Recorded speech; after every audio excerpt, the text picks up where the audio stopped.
2 hours later.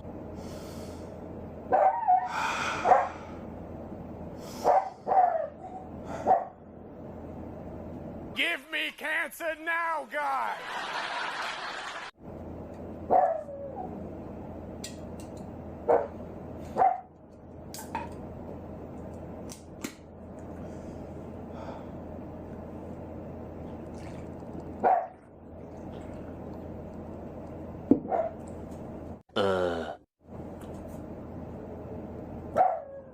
I had to take a little bit of a drink right there. If you can tell, I had the unfortunate experience of seeing what was initially my second least anticipated movie of the year, but because of Venom 2 getting pushed back, it became my least anticipated movie of 2020. I get to rip this movie apart early, and it is a sequel based on fanfiction, Harry Styles fanfiction. It's a sequel to the worst movie of last decade, almost my second least favorite movie of all time, the worst book to film adaptation, and the worst romance movie I've ever seen in my life. So I watched it early, before its October 2nd release, and it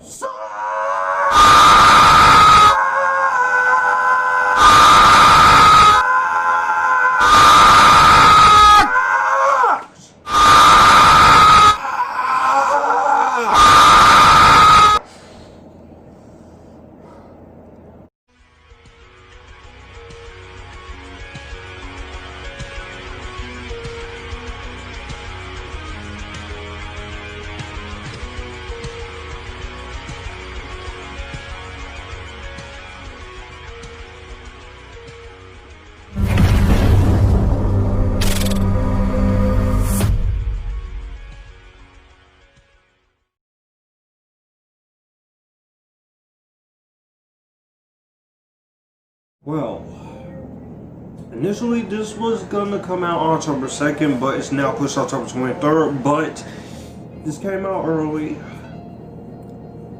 in some countries, and I was able to hunt this movie down and watch it. And I'm just gonna get it out of the way. If you are sensitive to cursing or swearing in a few times in this video, then then turn the video off, or just you're not gonna like what I have to say, because I am about to let the tiger and the dragon out, and your boy the Epictasticness is a bit upset right now at this movie. So with that being said, we're gonna go ahead and talk about this movie, the movie that I've been enjoying the most this year. That movie is After We Collided, which again I got to see this early. And you know what? I'm just gonna cut to the chase. This movie was fucking trash. All right. Anyways, but before I start going on tantrum, I will say this movie is directed by Roger Kumble, talented director, and it's based on the book of the same name by Anna Todd, written by Anna Todd and Mario Celaya. It stars Josephine Langford, Harold Fiennes-Tiffin, Dylan Sprouse, Candace King, Selma Blair, Shane Paul McGee, Inanna Sarkis, and a bunch of other cast members in this movie. And with that being said, let's go into the plot of After We Collided. Tessa, we see this movie following Tessa, once again played by Josephine Langford, and she finds herself struggling with her complicated relationship with Hardin, which is basically this toxic, mental, unhealthy relationship that she has with him. She also faces a dilemma that could change their lives forever. But then she also then runs into Trevor Matthews, played by Dylan Sprouse, Then we have the love triangle. Then we have all this stuff with Hardin about his past and what set him on this path. Then we got Molly back, and she has a beef with Tessa, and all this other bunch of stupidity I don't really give a shit about, because if you couldn't tell by the way I'm describing this plot synopsis, it's very clear in my face, I do not like this movie. But again, I'm not really surprised that I wasn't gonna like it, since I didn't even like the freaking first movie came out.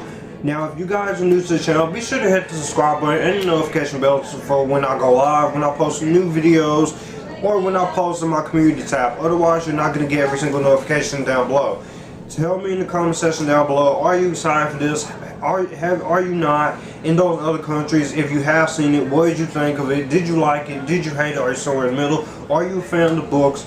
With that being said, let's just get into the fucking chase, because I just gave away that plot synopsis, and I'm not going to give away spoilers because you do not need to see this doggone movie, because After We Collide is garbage. I'm sorry, this movie was trash. And before I go into anything else in this entire rant review, as we should say, no matter how long this is going to be, I want to preface this. If you like After We Collide, or if you know you're going to go into this movie wanting to like it because you like the first movie or you love the books, it's completely understandable. I respect your opinion. I'm not going to take that away from you guys, because people should be allowed to have their own opinions. And also, this is going to be one of the more divisive movies that is based on a fanfiction, because on YouTube so far, especially in comments of other people's reviews for this film, especially following from books, which her review of this movie is great, by the way, and I will link that in the description box and put it in the card up there down below in case you guys want to see it. There's going to be fans of the book who hated the first movie and going into this and liking this movie. And there's going to be fans of the books who love the first movie and hate this second movie. And then you're going to have the usual book fans of the books who's going to end up choosing both sides. But that is just a fair disclaimer. So, there you go. Before I start going a little heated here, I'm just going to say off the bat, if you saw my review of the first After, if you've seen my worst movies of the decade, you know that I'm not too kind to that first movie. I didn't like that first movie. I thought that movie was not a good film. I didn't like the romance. I didn't like the fact that it had to romanticize cheating and say that it was alright to portray two people in love in a unstable, unhealthy, abusive relationship. And this movie is basically the exact same thing, except you take out the part that romanticizes cheating, and you boost this movie up to an R rating. Now, even as much as I wasn't excited to see this movie, I will say that the only thing that kind of intrigued me was that this was going to be more like the book, which I have not read, but everybody says the books are better than this. I will hold you people to the word, because I have not read the books, and if the books are anything like these movies, I don't want to read them, because I'm just going to, again, I'm not going to stress it. This movie sucks. I'm not stressing it. I'm not feeling sugarcoat it. I'm just saying it right now. I didn't like this. I did not like this movie whatsoever. And not only I didn't like this movie, but this is easily, you made a movie that is worse than the first freaking movie. That's right. They managed to make it worse than the first movie.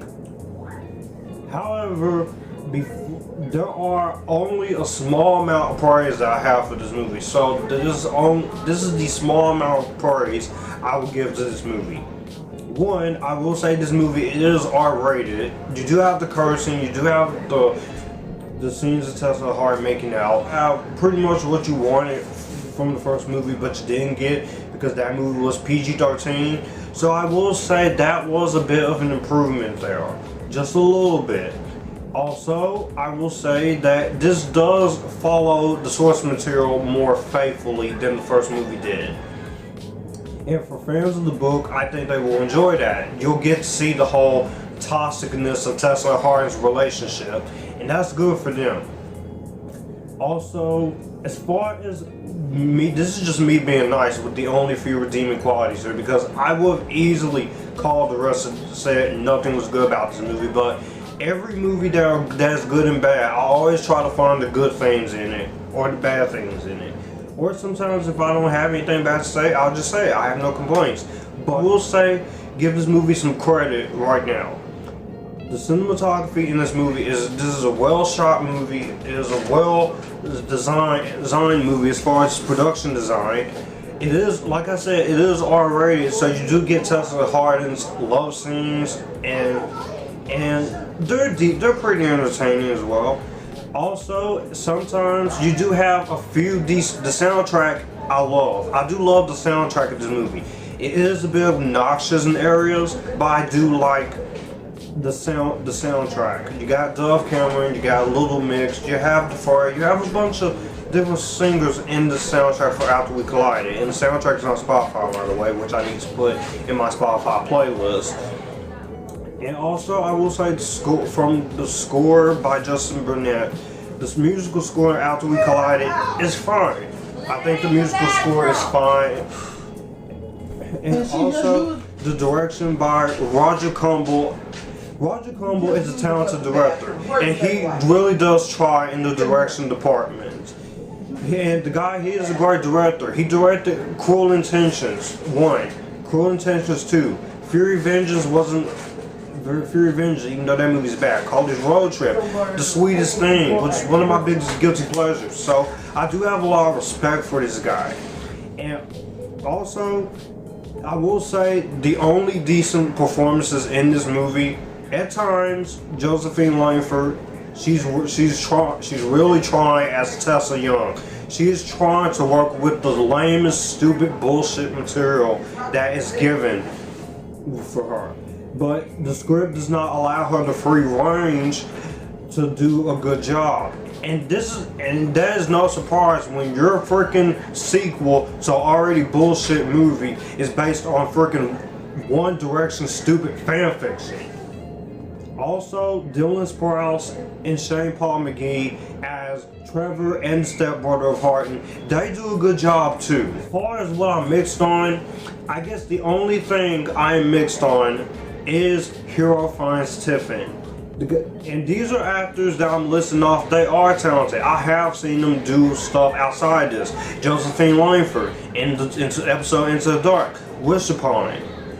Dylan Sprouse, Zach and Cody, Shane Paul McGee. I just recently saw him in Unbelievable. Hero Fiennes-Tiffin, Harry Potter and the Half-Blood Prince. These are good-looking young actors. And plus, I will say it right now, Josephine Langford, she's gorgeous to look at. I'm just going to put it out there. She's hot, okay? She is a woman after all, and that was one of the reasons why I kept sitting through this 146-minute movie. But other than that, Hero Fiennes-Tiffin, like I said, there are times in this movie where he is trying to work his way up with the source material, but then there are times in this movie where the dialogue is just so universally, horrendously bad that he is just way too freaking over the top. In this movie, you do get the Hardin you want to see. He gets mad, he's screaming at Tessa, he's yelling at Tessa. My Tessa would never kiss a fucking stranger at the club. Did you kiss that guy? While you was kissing that guy, I was kissing Molly. I'm like, whew. But other than that, pretty much what I'm about to say from here is all negative. This is a sequel that is completely unnecessary, and it makes this movie worse than the first fucking movie, with its movie in every which way possible. And this is also the case because just because you have a talented director like Roger Kumble, the same way James Foley with 50 Shades Darker, 50 Shades Free in that franchise, doesn't mean this movie is going to be good, because everything else in this movie is terrible. Without a doubt, terrible. And we're going to start off right now with the writing. The writing of these characters is so inconsistent, so cliched, so one-sided that I could not latch onto a single character. Not even Trevor. And Trevor, he was the cool guy who was making one-liners and cracking jokes, and he's the one trying to get Tessa out of the relationship that is with Hardin. Especially, he keeps telling her, this thing between you and Hardin is not going to end well throughout the entire movie. Which, I'm going to say right now, how do you market Dylan Sprouse? And Dylan Sprouse is not even in the entire movie except for the beginning and the end. He is nowhere to be found in the middle. So that is a waste of an actor like Dylan Sprouse. And so you just underutilize his talent for nothing. You cast him in this movie for nothing.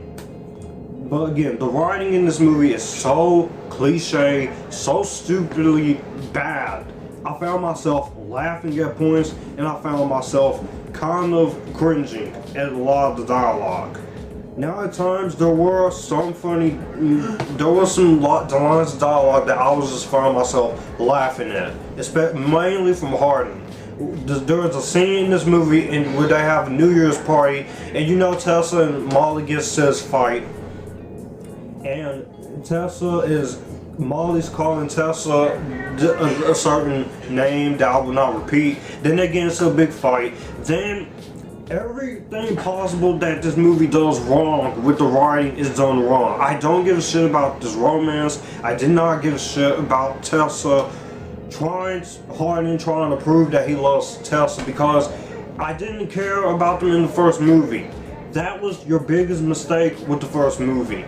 And obviously it is painfully average to know that this movie was rushed straight into production after the first movie came out, because they didn't even take the time to fix what was wrong about the first movie.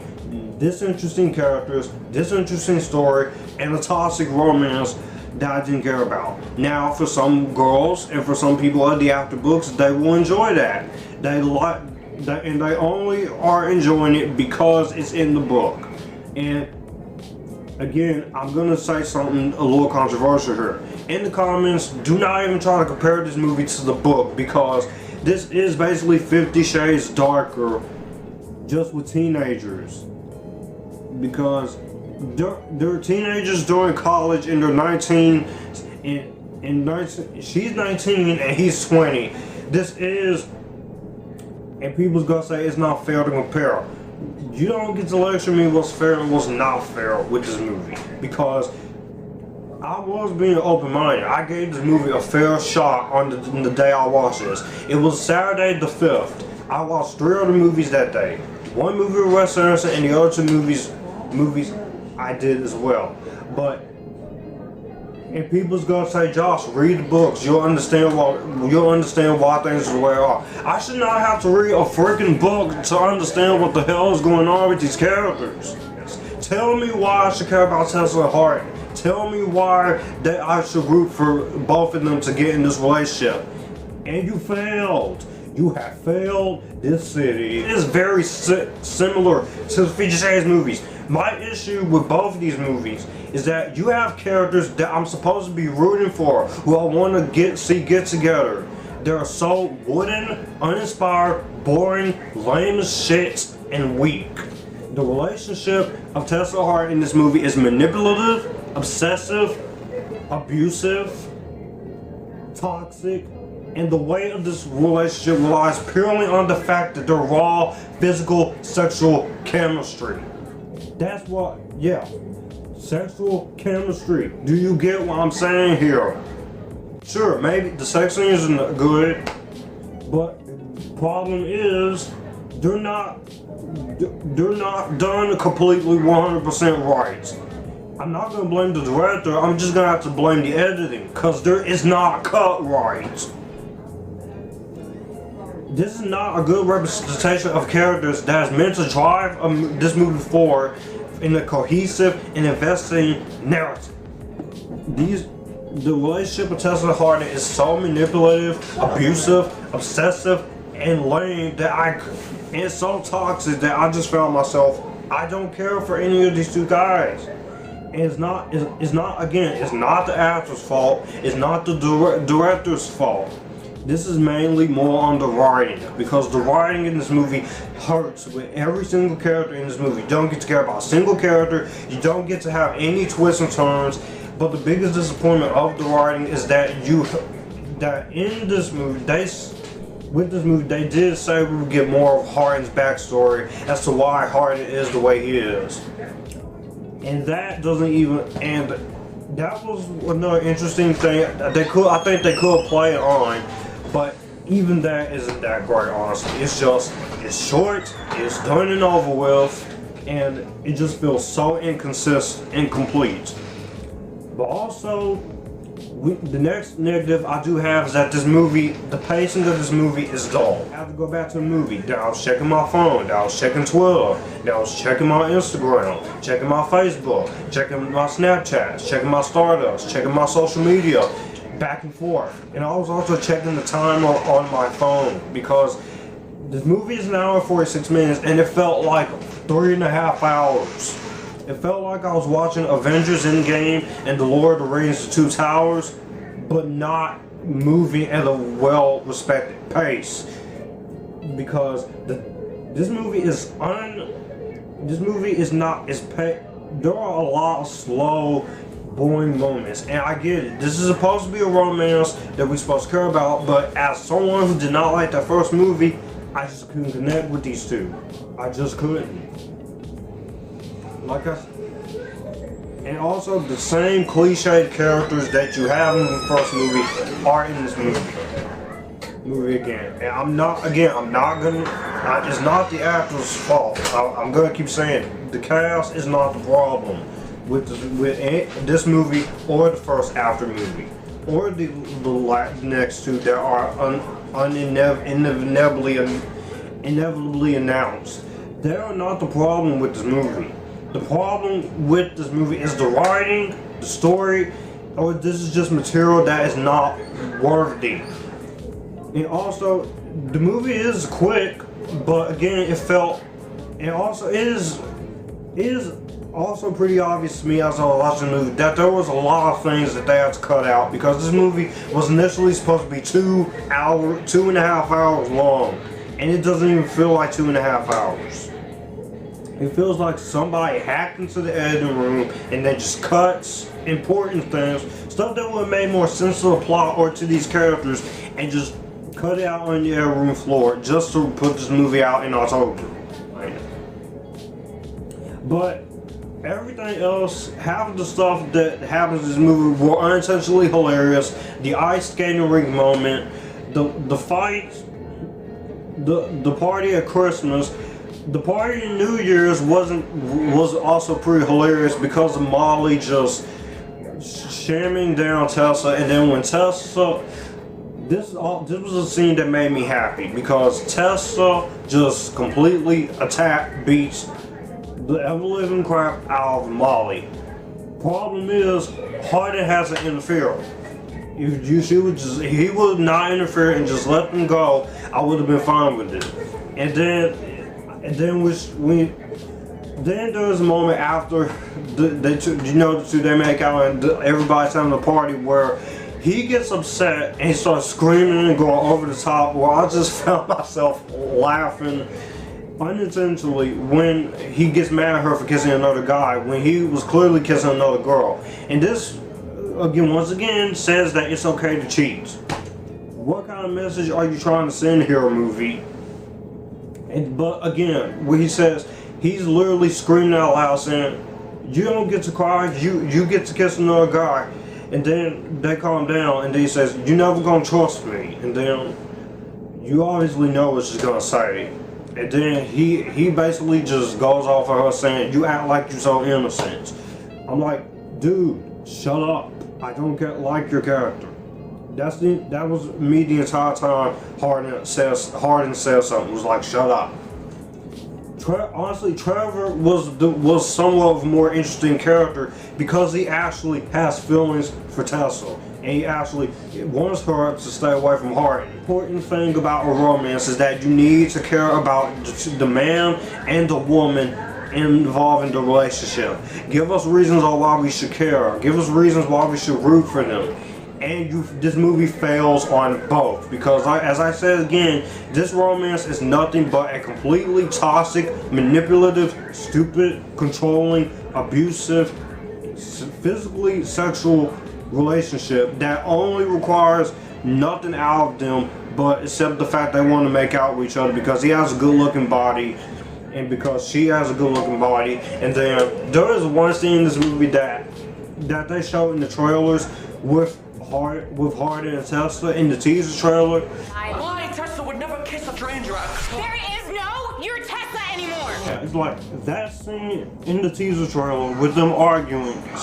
It's like you're trying to inject comedy into this, and that's fine. I don't mind comedy, but half the time, 89% of the time, the comedy in this movie does not land. Well, some of the jokes Trevor makes I thought is funny, and also the whole truth or dare, them repeating the truth or dare sequences that all the people at the party, including the friends, just watching Tessa and Molly go at it, and then she just goes off screaming, calling Molly a certain word, which I'm not gonna repeat.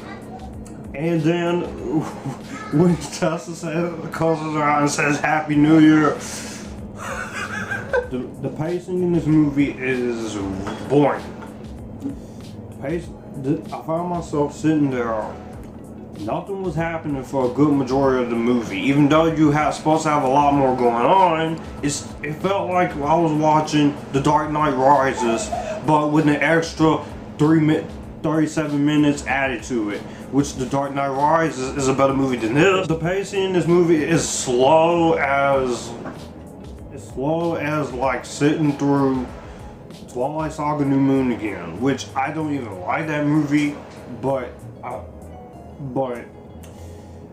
tell you the truth, I'd rather watch that again than this. And there are so many actors in this movie. They are really good actors, and they are either underutilized or they don't have much to do. Josephine Langford, Hero Fiennes-Tiffin, they are proven to be very good, decent actors when they're not doing this. Dylan Sprouse, the other half of Sweet Life of Zack and Cody, the chick from Vampire Diaries who played Caroline, Shane Paul McGee, he was great and unbelievable with Caitlin Dever as the best friend who actually cares about her. Holly Weber, Louise Labard, who plays the mother of Hardin. I will say she did a good job too. She was one of the few characters I think that they actually did well from the book. This movie is once again a waste of Selma Blair and her talent. I know Selma Blair is sick. I know that they couldn't give her much to do, but it feels like, considering the fact that she's in both this first movie and second movie, because they recast her for the last two movies, you should have gave her more to do. You have the whole thing with Hardin and his PTSD, I guess, that is supposed to be a driving force of the movie to show why Hardin is the way he is, why he's not without his challenges. And then there's a certain thing with him and his dad, which happened when he was a little boy and has traumatized him, and he keeps having recurring dreams of that. And I see what this movie is trying to do, but at the same time, it just doesn't. You don't get to care much about him because the dream sequences and the whole PTSD thing is barely mentioned in the movie. And also, this is extreme mismarketing when it comes to Dylan Sprouse. You have Dylan Sprouse at the beginning of the movie and at the end of the movie, which I will say his little scene, his little phone call he makes towards Hardin, that was also one of my favorite parts of the movie besides Tessa and Molly's fight. And I guess a little bit of the New Year's Eve part was kind of my favorite part. But anything else, it feels like the screenwriters, they taken some of the best moments from the second book and applying it and condensing it into only an hour and a half long film, which the books are way longer than that. And you have this whole thing with the 9 days scene, the 9 days treatment that is supposed to show that the verge of their breakup after the really big fight at New Year's, and you're supposed to show that Tessa's getting better and Hardin's getting worse. That doesn't even feel like 9 days. This movie really makes you hate both Tessa and Hardin, because from what I'm told in the books, despite everything that Tessa does in this second book, in the second movie, she's still an innocent character. Not a worse person to be here.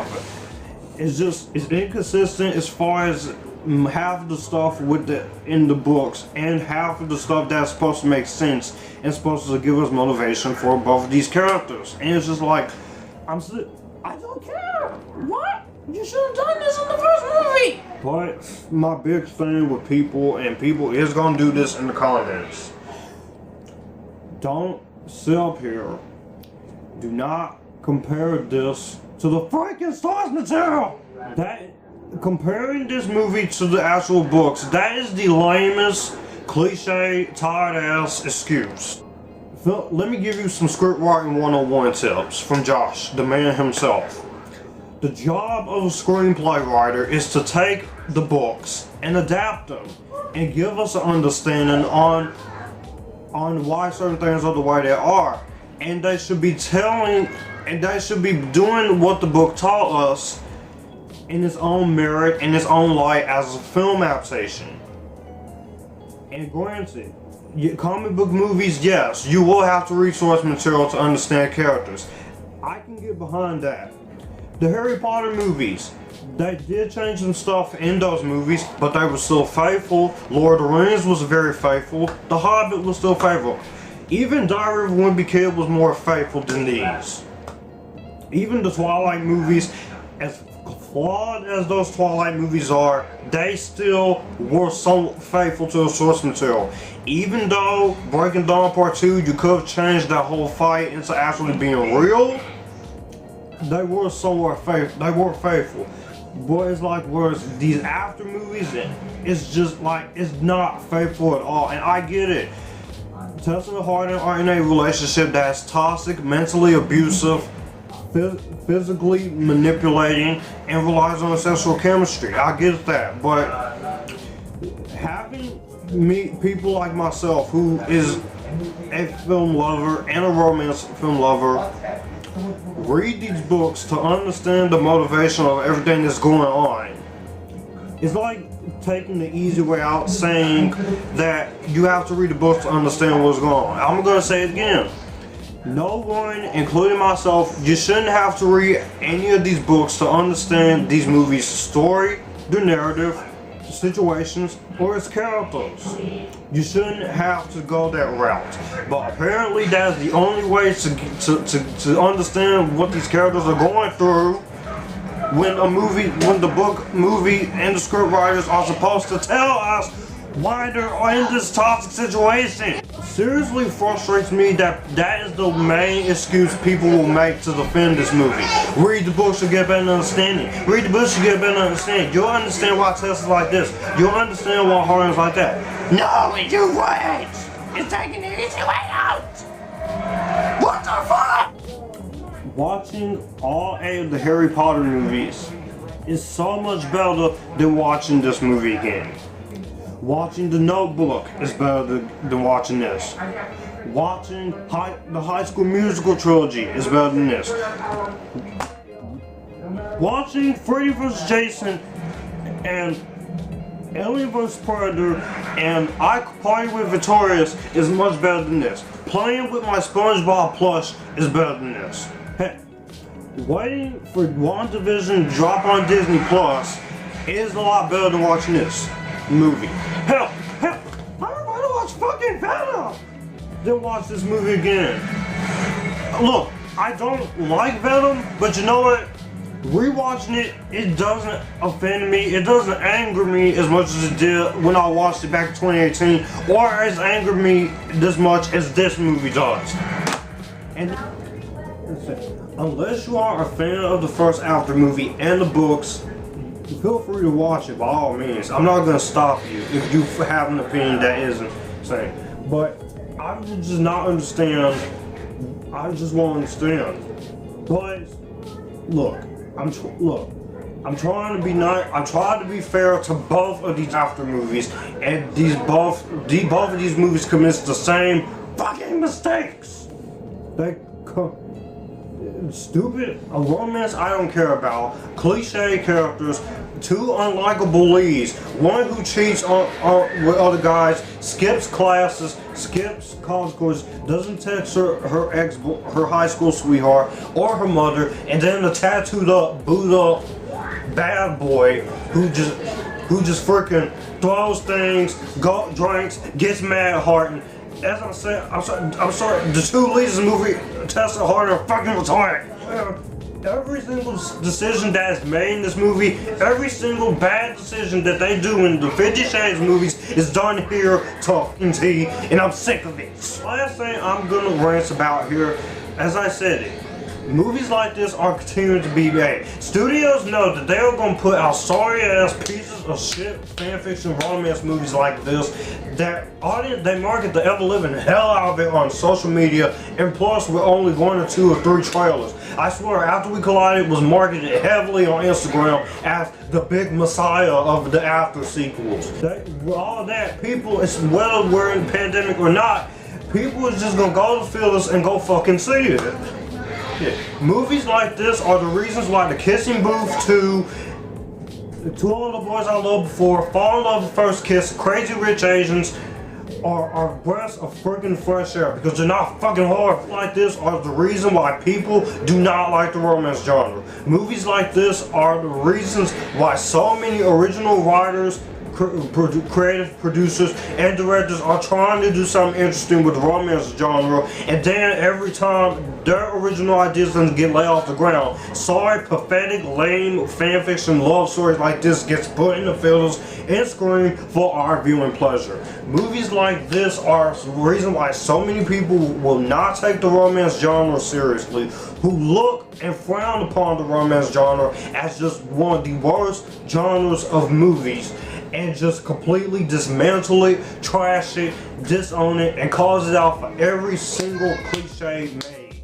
The only way to stop sorry-ass fanfiction movies like this is to not watch it. Like I said, don't watch this movie on Blu-ray, don't watch this movie on DVD when it comes out on DVD next year, don't watch it on Netflix, don't stream it on Hulu, don't watch it on BT Plus, don't even watch the movie online.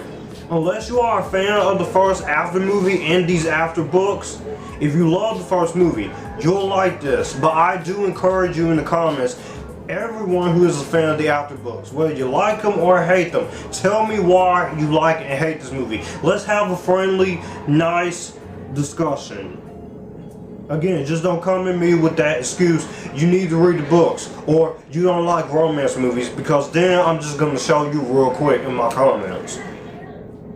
This movie made me upset, and I'm not having it today. I am a fan of the romance movie genre, and I don't deserve this. I wanted to watch this movie hoping for something good, something great, something decent. I did not get either of those three. So thank you very freaking much, After We Collided. I hate you! Wait until you see where this is going to end up on the worst movies of 2020. After We Collided overall is the 50 Shades Darker of the After franchise, while it's an improvement of being more respectful to the source material, and while it's R-rated, and with only its few redeeming qualities being set design, cinematography, and a somewhat decent performance at times from Josephine Langford, a good performance from Dylan Sprouse as well as Shane Paul McGee, this is a sequel that is completely unnecessary, doesn't do anything to justify its freaking existence, and makes this movie worse than the first movie with inconsistent writing, a dull pace, unnecessarily hilarious moments, same cliched, stereotypical toxic characters I don't care about, and a romance that is completely toxic, mental, stupid, manipulative, and unhealthy. The score and soundtrack can also be pretty decent, and Roger Kumble does try in the direction department as well as these casts, but it's not enough to save this movie from being the pointless, unnecessary stupidity that it is. Like I said, those are the only few redeeming qualities I just mentioned in my final verdict are still there. And plus, These actors are attractive and they're good looking, especially Josephine Langford. But other than that, don't waste your time. When it comes out on October 23rd in theaters and VOD, just pass. Just pass. If you are somebody out there overseas who probably saw this movie or didn't see this movie, let's talk about it in the comments. And with that being said, I was pretty close to giving this no. Even though there are redeeming qualities, this movie is easily going to get the worst of the worst. This movie can easily get the JD get out of my face treatment. Skip this movie. Stay away from this movie. Screw Tessa Hardin. Fuck your toxic fan fiction. Stop doing this crap in my romance movies. I wanted a good love story, not a toxic manipulative relationship. For well, a doggone reason y'all think this is toxic relationships is okay. Sure, I understand some people will probably say that, but Tessa Hardin is just a bad example of a relationship going wrong. Get the fuck out of here. Please, do not watch this. Y'all know what to do. I'm out. I'm out.